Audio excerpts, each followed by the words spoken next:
दोस्तों आज हम पढ़ेंगे डैफोडिल्स। डैफोडिल्स का एक और टाइटल है I wandered lonely as a cloud. नाम अलग अलग है लेकिन पोयम एक ही है और इस पोयम को लिखा था विलियम वर्ड्सवर्थ ने। दोस्तों ये पोयम एक रियल इंसिडेंट पर बेस्ड है। दरअसल डैफोडिल एक फूल का नाम है जो अभी आपकी स्क्रीन पर आ रहा है येलो कलर का। इस फूल को कहते हैं डैफोडिल। तो होता क्या है 15 अप्रैल 1802 में विलियम वर्ड्सवर्थ अपनी बहन डोरोथी के साथ में जा रहे होते हैं। रास्ते में उन्हें ये फूल दिखता है, डैफोडिल दिखता है उन्हें, और वो उस फूल को निहारने लगते हैं खड़े होकर, बहुत देर तक देखते हैं उस फूल को। और उस पल विलियम वर्ड्सवर्थ डिसाइड करते हैं कि वो डैफोडिल के ऊपर एक पोएम को लिखेंगे। इसके बाद 1804 से 1807 के बीच में इस पोएम को लिखा गया था। ठीक है, पोएट ने डिसाइड किया था 1802 में कि वो डैफोडिल के ऊपर पोएम लिखेंगे और फिर 1804 से 1807 के बीच में इस पोएम को लिखा गया था। बहुत खूबसूरत पोएम है दोस्तों, आई होप आपको पसंद आएगी और मैं आपको इजी लैंग्वेज में इसको समझाऊंगा लाइन बाय लाइन। चलिए शुरू करते हैं। I wandered lonely as a cloud.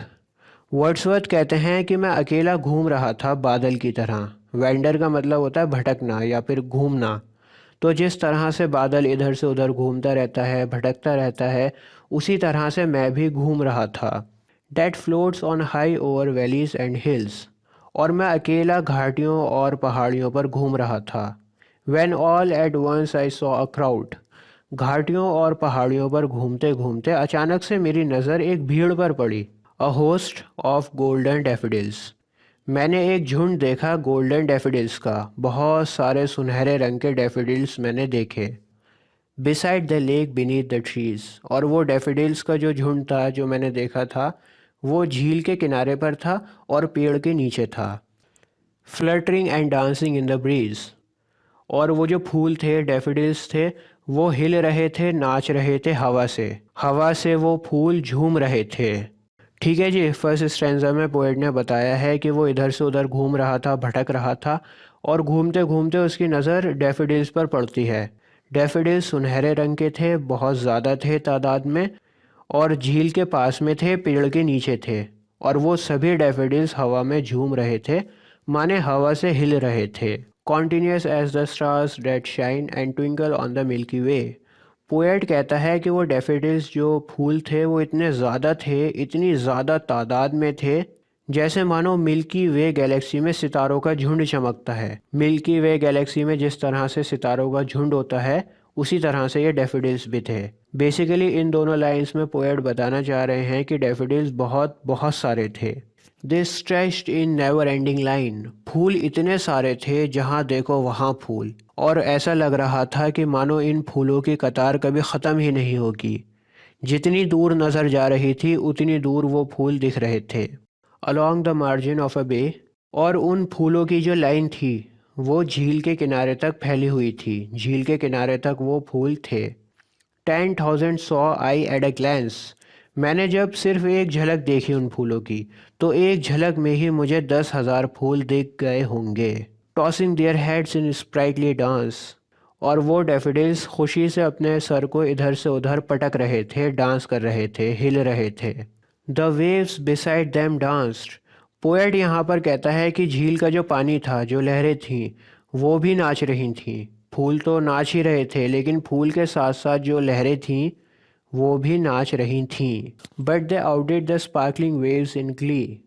लहरें नाच तो रही थीं लेकिन लहरें इतना अच्छा नहीं नाच रही थीं जितना अच्छा फूल नाच रहे थे।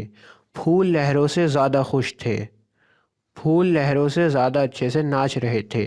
फूलों का जो डांस था उसने लहरों के डांस को आउटडिड कर दिया था। आउटडिड का मतलब होता है बेहतर, तो जो फूल थे वो लहरों से बेहतर नाच रहे थे। A poet could not but be gay in such a jocund company. और माहौल जो था ना वो इतना बढ़िया था, इतना शानदार माहौल था, इतना बढ़िया एनवायरनमेंट था। लहरें डांस कर रही थीं, डैफोडिल्स डांस कर रहे थे, और इतने अच्छे माहौल में पोएट भी बहुत ज़्यादा खुश था।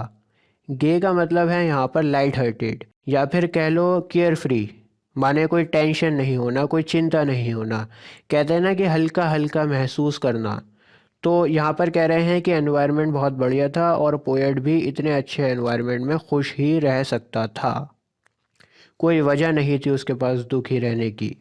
आई गेस्ड एंड गेस्ड, मैं उन डैफोडिल्स को देखे जा रहा था, but little thought what wealth the show to me had brought.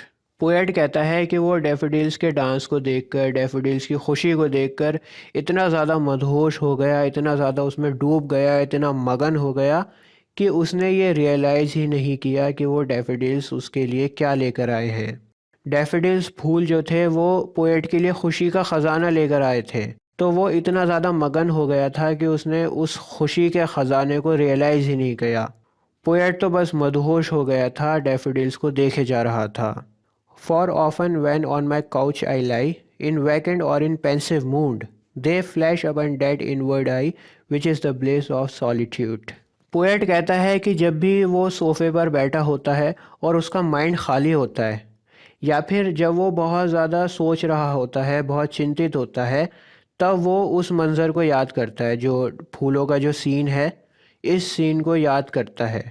और ये सीन जब उसकी आंखों के सामने आता है, जब वो इमेजिन करता है इस सीन को, तो उसकी उदासी ख़त्म हो जाती है।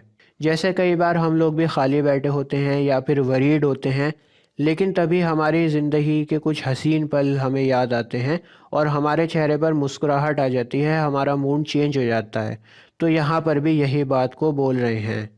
जब भी पोएट उदास होता है या फिर खाली होता है, तो वो डैफोडिल्स के इस सीन को याद कर लेता है। And then my heart with pleasure feels and dance with the daffodils, और उन डैफोडिल्स को याद करके मेरा हृदय खुशी से भर जाता है और मैं डैफोडिल्स के साथ नाचने लगता हूँ। तो दोस्तों, ये थी हमारी पोएम डैफोडिल्स। आपको कैसी लगी कमेंट्स में लिखकर ज़रूर बताना। अगर आपको ये वीडियो पसंद आई तो लाइक ज़रूर करना। मिलते हैं आपसे अगली वीडियो में। जय हिंद।